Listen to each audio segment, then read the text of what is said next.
सोचो, एक अंडे के लिए कोई अपनी जान दांव पर लगा दे।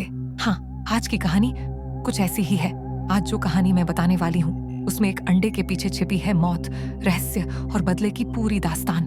पहली बार जब बड़ा तारा पक्षी के घोंसले के पास गया तो उसने देखा कि वहाँ सिर्फ 3 पक्षियों के अंडे थे। उन तारों में से एक उन सब अंडों को ले जाना चाहता था, लेकिन उसके पास वाले तारे ने उसका विरोध किया। एक हमेशा छोड़ना चाहिए, यही नियम है।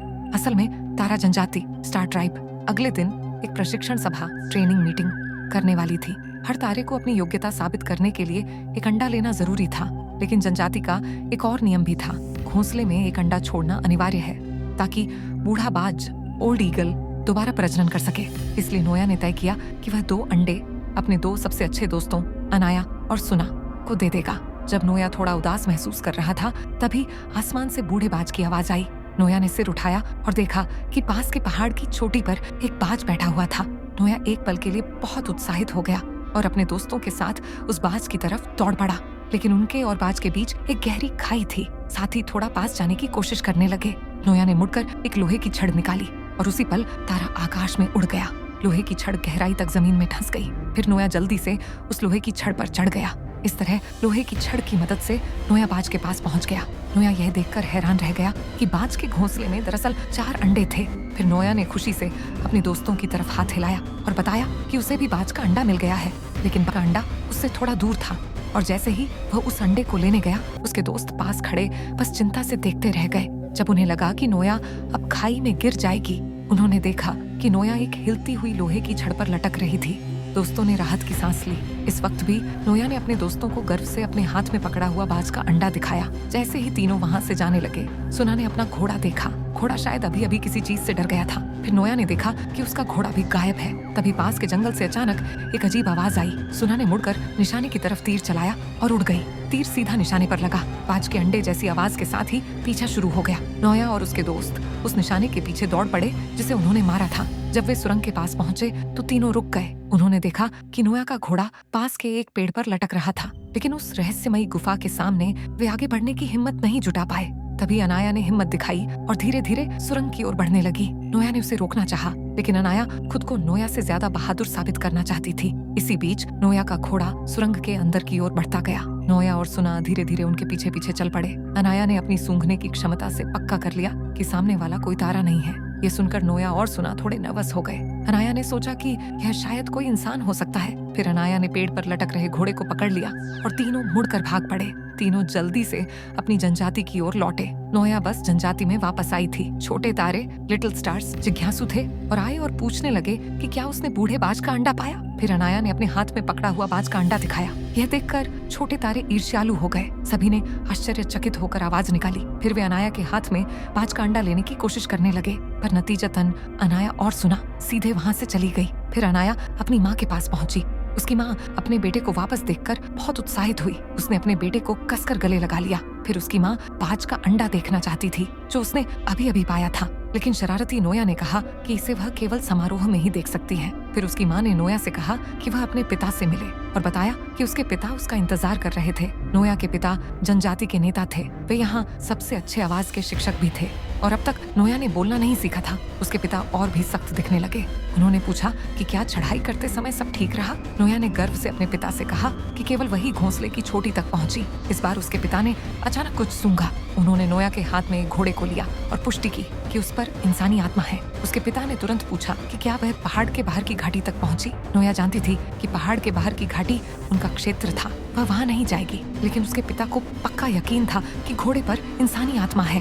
नोया बार बार समझाती रही कि उसने कभी भी पहाड़ के बाहर कदम नहीं रखा। उसके पिता को भी विश्वास था कि वह झूठ नहीं बोल रही, लेकिन उसके पिता ये समझ नहीं पा रहे थे कि इंसान यहाँ अचानक कैसे आ गए। इसलिए उन्होंने जनजाति के बुजुर्गों को बुलाकर बैठक की और नोया बस अपने पिता को दूर से देख सकती थी और उनसे बात कर सकती थी। जब वह छुपकर सुन रही थी, एक गार्ड पास से गया। उसने पूछा कि क्या वह सच में घोंसले की चोटी तक चढ़ी। नोया ने कहा कि यह सच है। इस बात से गार्ड स्टार उसकी तारीफ करने लगा, क्योंकि घोंसले की चोटी तक चढ़ना किसी तारे के लिए बहुत मुश्किल है। गार्ड की तारीफ भरी नजरों ने भी नोया को थोड़ा गर्व महसूस कराया। नोया आमतौर पर अपनी सबसे अच्छी दोस्त अनाया और सुना के साथ रहना पसंद करती थी। उनके पास बात करने के लिए कुछ खास नहीं था, लेकिन उसने देखा कि पास में इंसान है। इससे उसके पिता बहुत असहज हो गए। थोड़े ही समय बाद उसके पिता ने पास में खोज के लिए गार्ड भेजे। रात में सभी तारे सो रहे थे, सिर्फ नोया ही अपनी माँ की मदद कर रही थी, सूखे कीलें ठीक कर रही थी। इसी समय उसने पीछे गोदाम में अचानक एक आवाज सुनी। नोया जिज्ञासु हो गई और जांच करने के लिए गोदाम में चली गई। वह जानती थी कि सभी तारे पहले ही सो चुके हैं, इसलिए जो भी गोदाम में छुपा है वह तारा नहीं हो सकता। जब वह हर जगह ढूंढ रही थी, तभी उसने एक कोने में इंसानी आकृति देखी। उसने अभी तक प्रतिक्रिया नहीं दी थी। तभी वह लोग जो अंदर छुपे थे उसे दौड़ा कर बाहर कर दिए। नोया ने पूरे रास्ते गोदाम के बाहर पीछा किया, लेकिन वह आकृति पहले ही गायब हो चुकी थी। नोया ने अपना सिर झुकाया, फिर देखा कि उसका बाज का अंडा टूट गया था। फिर नोया ने अपनी सबसे अच्छी दोस्त अनाया और सुना को ढूंढा। जब दोनों ने देखा कि नोया का बाज का अंडा टूट गया है, तो वे बहुत चिंतित हो गए, क्योंकि दिन की शुरुआत में ही उन्हें प्रशिक्षण सभा करनी थी। बिना बाज के अंडे के कोई भी भाग लेने के योग्य नहीं था, चाहे नोया बाज के मास्टर का बेटा ही क्यों ना हो। जब तक बाज का अंडा नहीं है, उसने प्रशिक्षण सभा में भाग लेने की योग्यता खो दी। इससे नोया बहुत निराश हो गई, इसलिए उसने तय किया कि भोर से पहले किसी और बाज का अंडा ढूंढे। फिर नोया अपने घोड़े पर अकेले ही जनजाति छोड़कर निकल पड़ी। बाज के घोंसले की तलाश के रास्ते में अचानक दूर से तारों की आवाज सुनाई दी।